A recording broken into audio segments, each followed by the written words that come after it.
नमस्कार। अर्थ ज्ञान में आप सभी का स्वागत है। आज के लेक्चर के रूप में हम देखेंगे new classical theory of distribution, वितरण का नव प्रतिष्ठित सिद्धांत, जिसके अंतर्गत साधनों के सापेक्ष आय और तकनीकी प्रगति में सापेक्ष आय की बात की जाएगी। इस सिद्धांत के द्योतक के रूप में जे.बी. क्लार्क और जे.आर. हिक्स अर्थशास्त्रियों के नाम प्रमुखता से लिए जाते हैं। इस सिद्धांत को समझने के लिए जिन बिंदुओं पर हम विचार करेंगे वे हैं relative shares of labour and capital, changes in absolute shares of labour and capital, elasticity of substitution, technological progress and factor shares in income, critical evaluation।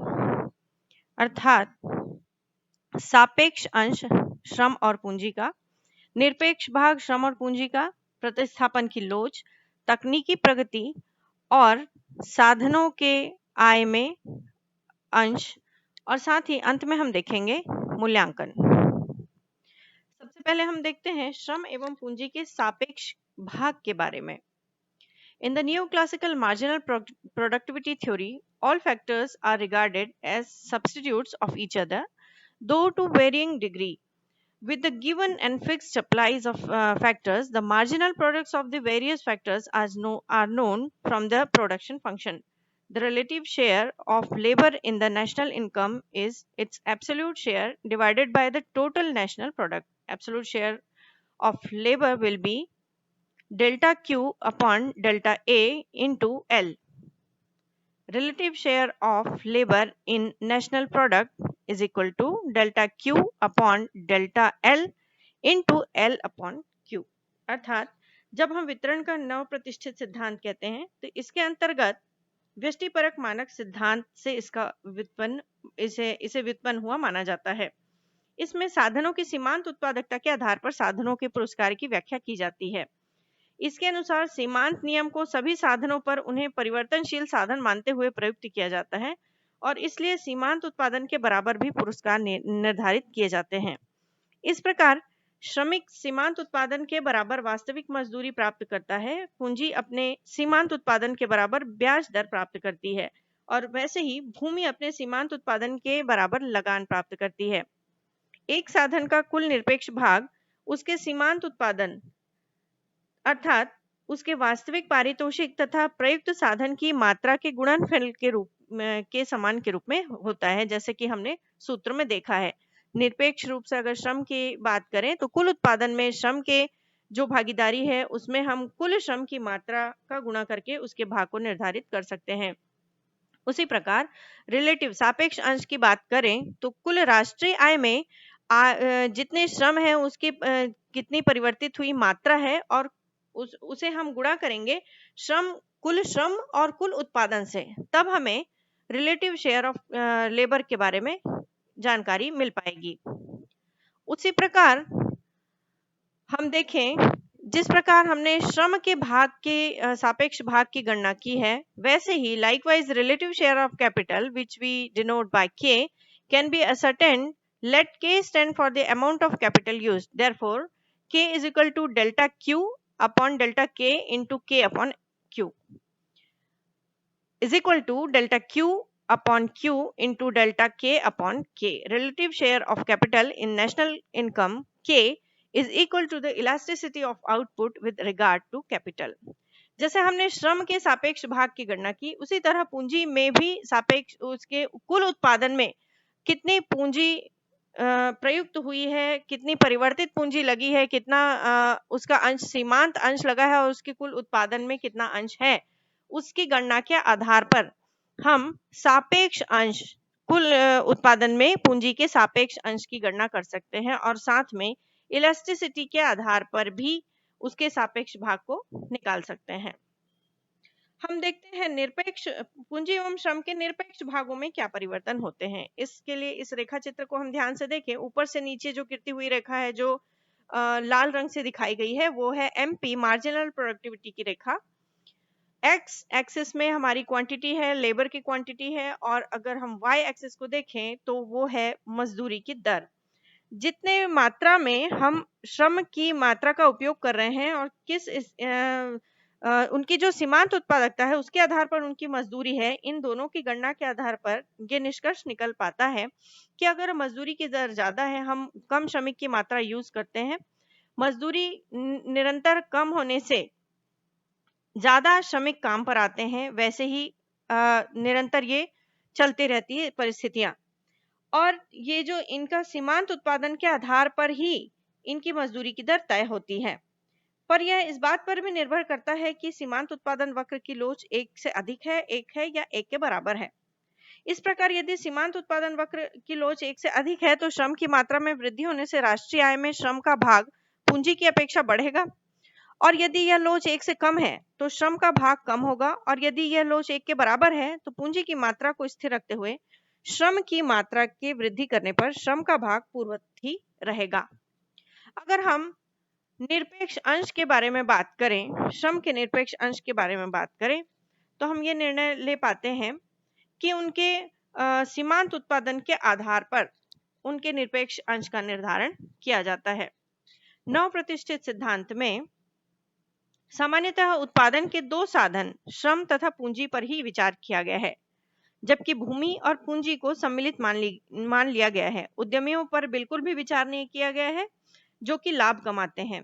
वास्तव में जैसा पहले प्रदर्शित किया जा चुका है, नवप्रतिष्ठित अर्थशास्त्र में पूर्ण प्रतियोगिता को मानते हुए उद्यमी के लाभ दीर्घकालीन संतुलन की दशा में शून्य हो जाते हैं। नवप्रतिष्ठित जो अर्थशास्त्र है उसमें पूर्ण प्रतियोगिता को मानते हुए उद्यमी के लाभ दीर्घकालीन संतुलन की दशा में शून्य होते हैं, और इसमें इस सिद्धांत में उत्पादन फलन उद्यमियों को एक आगत के रूप में सम्मिलित नहीं करता है। इस वजह से केवल श्रम और पूंजी के सापेक्ष और निरपेक्ष भाग की गणना इस नवप्रतिष्ठित सिद्धांत में की जाती है। हम देखते हैं प्रतिस्थापन की लोच किस प्रकार से एक साधन के सापेक्ष भाग के व्याख्या को दर्शाने में सहायता करती है। हम सूत्र में देख रहे हैं, जैसा समीकरण में दिखाया गया है कि हम प्रतिस्थापन की लोच अगर निकालें तो श्रम और पूंजी के जो परिवर्तित भाग हैं, जितने हिस्से का प्रयोग किया गया है, साथ में उनकी मार्जिनल प्रोडक्टिविटी सीमांत उत्पादकता, दोनों के श्रम के साथ में श्रम की सीमांत उत्पादकता और पूंजी की सीमांत उत्पादकता पूंजी की मात्रा के साथ में, इन दोनों में अगर हम इनके अनुपातों का अगर योग करें, उनकी गणना करें, तब हम ये देख पाते हैं कि relative share of capital in national income कितना हो पाया है। पहले समीकरण में हम देखते हैं कैपिटल का नेशनल इनकम में कितना रिलेटिव शेयर है। दूसरे समीकरण में हम देखते हैं relative share of labour in national income. अगर दोनों समीकरणों को मिलाकर हम देखें कि श्रम और पूंजी का समेकित भाग सापेक्ष रूप से कितना है, तो हम अंतिम तीसरे समीकरण पर पहुंच पाते हैं। इस लोच को निर्धारित करने के लिए सापेक्ष भाग की व्याख्या की जाती है, जिसका विस्तार से अध्ययन जे.आर. हिक्स ने भी किया है। इसके अंतर्गत साधनों के मध्य प्रतिस्थापन लोच प्रतिस्थापन की सीमांत दर में अनुपातिक परिवर्तन के परिणाम स्वरूप साधनों के अनुपात में अनुपातिक परिवर्तन को प्रदर्शित किया जाता है। दो साधनों के मध्य प्रतिस्थापन की सीमांत दर दो साधनों के सीमांत उत्पादन के अनुपात MPL/MPK के बराबर ही होती है। The ratio of relative share of labor and capital will change depends on the elasticity of substitution between the factors. The elasticity of substitution shows the proportional change in capital labor ratio by a given proportionate change in the ratio of factor prices. अर्थात एक निश्चित अनुपात में दिए गए factor prices के basis पे हम इलास्टिसिटी ऑफ सब्स्टिट्यूशन प्रतिस्थापन की लोच के आधार पर हम विभिन्न कैपिटल और लेबर श्रम और पूंजी के अनुपात की गणना करते हैं। अगर हम लोच को देखें WR, अर्थात यहाँ पर हम देखेंगे कि अगर मजदूरी में अगर परिवर्तन होता है, मजदूरी और श्रम की मात्रा में परिवर्तन होता है, तो किस प्रकार से श्रम के उपयोग, श्रम के सीमांत उत्पादकता और श्रम के सापेक्ष अंश में परिवर्तन आता है। तो हम देखते हैं अगर प्रतिस्थापन की लोच एक के बराबर है तो रिलेटिव शेयर ऑफ लेबर जो है वो कांस्टेंट रहेगा, स्थिर रहेगा, उसमें कोई भी परिवर्तन नहीं आएगा। अगर हम देखते हैं प्रतिस्थापन की लोच इकाई से कम है तो relative share of labour increase होगा। इसके विपरीत अगर प्रतिस्थापन की लोच 1 से अधिक है तो relative share of labour decrease होगा, अर्थात श्रम का सापेक्ष भाग में कमी आएगी। उसी प्रकार अगर हम पूंजी के सापेक्ष भाग की गणना करें तो हम देख पाते हैं कि अगर इकाई के बराबर लोच है तो relative share of capital constant रहेगा। अगर लोच इकाई से कम है तो कैपिटल का शेयर जो है वो इंक्रीज होगा। अगर इकाई से अधिक लोच है तो कैपिटल का शेयर जो है वो डिक्रीज होगा। विभिन्न लोचों के आधार पर हम इसके आगे बात करते हैं।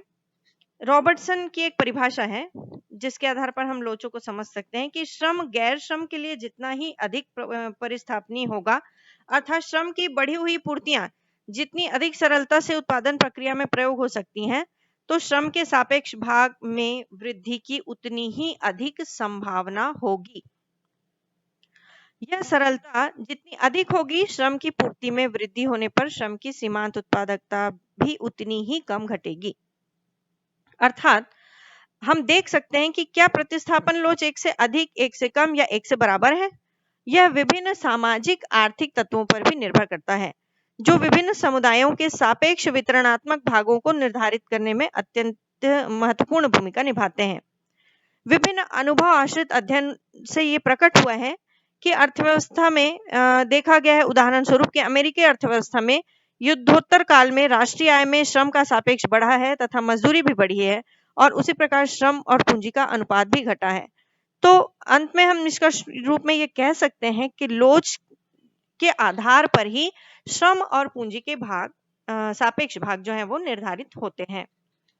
हम बात करते हैं technological progress and factor shares in income का, अर्थात तकनीकी प्रगति एवं आय में सापेक्ष अंश में क्या संबंध है। Being concerned with static analysis of factor shares, we have so far assumed that production function remains constant over a period of time. However, in real life, change in technology is continuously taking place, which causes a shift in the production function and thereby brings about a change in marginal products of factors and therefore in marginal rate of technical substitution between labor and capital. Due to its effect on MRTS, marginal rate of technical substitution L by K or ratio of MPL upon MPK, the technological change affects income distribution or relative shares of factors.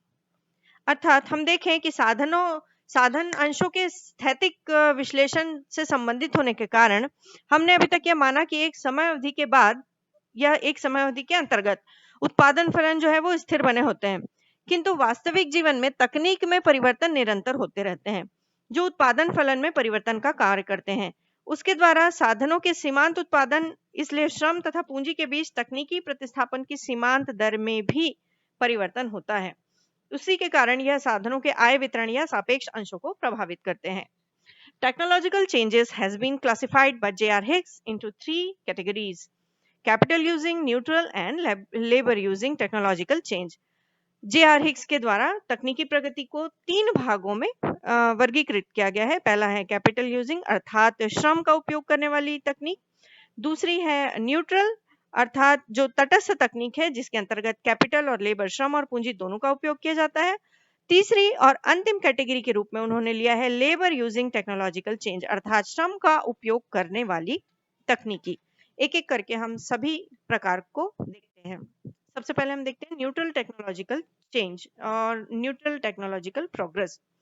Technological change is said to be neutral if at a given and constant capital labor ratio, marginal rate of technical substitution remains the same when due to the progress in technology isequence representing production function shift downwards.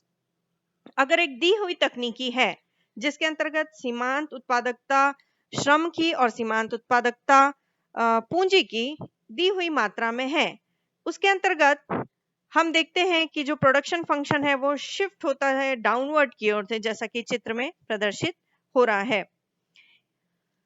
तकनीकी प्रगति जब तटस्थ होती है तब दिए हुए स्थिर पूंजी अनुपात में जो तकनीकी प्रतिस्थापन की सीमांत दर है वो एक समान बनी रहेगी, जबकि तकनीक में परिवर्तन के कारण उत्पादन फलन को प्रदर्शित करने वाले समुत्पाद वक्र नीचे की ओर परिवर्तित होने लग जाते हैं। दूसरा हम देखते हैं कैपिटल यूजिंग टेक्नोलॉजिकल प्रोग्रेस, अर्थात पूंजी का उपयोग करने वाली तकनीकी प्रगति। According to Higgs, technological progress is capital using if it raises the marginal product of capital relative to labor. This means that with the shift in the isocons representing production function, capital biased technological change will cause the marginal rate of technical substitution, which is ratio of marginal product of labor to marginal product of capital, to decrease. जब हम देखते हैं पूंजी का प्रयोग करने वाली तकनीकी प्रगति क्या है, इसके अंतर्गत यदि तकनीकी प्रगति श्रम की अपेक्षा पूंजी के सीमांत उत्पादन में वृद्धि करती है तो वह पूंजी का उपयोग करने वाली अर्थात पूंजीगहन होती है। इसका अर्थ यह है कि यदि पूंजी प्रधान तकनीकी प्रगति के कारण उत्पादन फलन को प्रदर्शित करने वाले समुत्पाद वक्र में परिवर्तन के साथ MRTS marginal rate of technical substitution LK जो श्रम के सीमांत उत्पादन और पूंजी के सीमांत उत्पादन का अनुपात होता है वो कम होता जाएगा, अर्थात ये वस्तु पूंजी गहन होगी। जैसा कि हमको दिखाई दे रहा है MRTS समुत्पाद वक्र में परिवर्तन हो रहा है जो कि पूंजी के पक्ष में है। अंतिम वर्ग या कैटेगरी के रूप में हम देखते हैं लेबर यूजिंग टेक्नोलॉजिकल चेंज या labor using technological progress. Lastly, labor using technological change occurs when it leads to the increase in marginal product of labor relative to marginal product of capital, so that marginal rate of technical substitution of labor for capital at the constant capital labor ratio increases. अगर हम श्रम उपयोग करने वाली तकनीकी प्रगति को देखें तब ये होता है इसके अंतर्गत जबकि इसके कारण पूंजी के सीमांत उत्पादन की अपेक्षा श्रम के सीमांत उत्पादन में अधिक वृद्धि की जाती है या हो जाती है, जिसके कारण स्थिर पूंजी श्रम अनुपात होने पर श्रम का पूंजी के लिए तकनीकी प्रतिस्थापन की सीमांत दर भी बढ़ती जाती है। अगर हम देखें रेखा चित्र को देखने से हमें ज्ञात होता है, इसकी ढाल और समुत्पाद वक्र में विवर्तन को देखने से हमें ज्ञात होता है कि पूंजी श्रम अनुपात के स्थिर बने रहने पर तकनीक में परिवर्तन होने से श्रम की पूंजी के लिए तकनीकी प्रतिस्थापन की सीमांत दर बढ़ी है, जिसका श्रम उपयोग करने वाली तकनीकी प्रगति की स्थिति को जिसमें दर्शाया गया है।